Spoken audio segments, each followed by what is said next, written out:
لما نيجي نذاكر أو نشوف المنهج أو بنحاول نفتكر حاجات جت في دماغنا، فدايما أول سؤال بيجي على بالنا إزاي هنفتكر كل الحاجات دي؟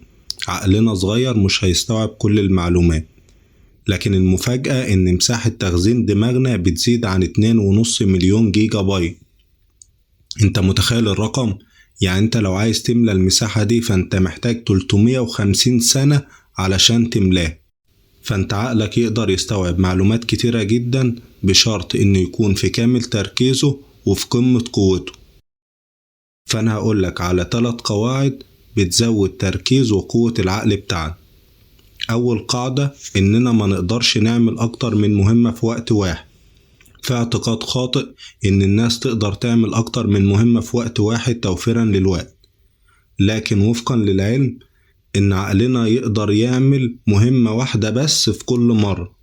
يعني انت مثلا لو سايق عربية وتتكلم في التليفون، انت بتكون فاكر انك بتعمل مهمتين في نفس الوقت، لكن ده مش صح.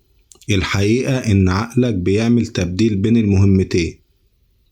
يعني مثلا لو انت بتذاكر او بتقرأ كتاب وسرحت شوية او فكرت، هتلاقي الكتاب ظهر بمظهر ضبابي كده، وده بيأكد ان دماغنا ما تقدرش تعمل مهام متعددة.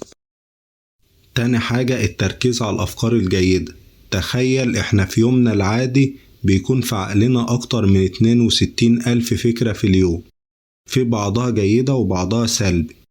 علشان كده لازم نركز على الأفكار الجيدة ونبعد عن الأفكار السلبية، زي المنهج ده صعب، لا أنا مش هلحق أذاكر، لا المادة دي عقدتي، وهكذا. من الأفكار دي هي اللي بتخلي العقل يبقى في قمة ضعفه. تالت قاعدة، اللي انت بتعلمه للناس بتفتكره لفترة طويلة.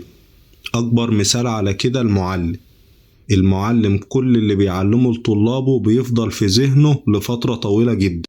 فلو انت طالب وعايز تفضل فاكر اللي ذاكرته لفترة طويلة، حاول تشرح لأصحابك أو ذاكر كأنك بتشرح لشخص تاني. لو طبقت القواعد دي هتقفل أي مادة ومفيش حاجة هتقف قدامك.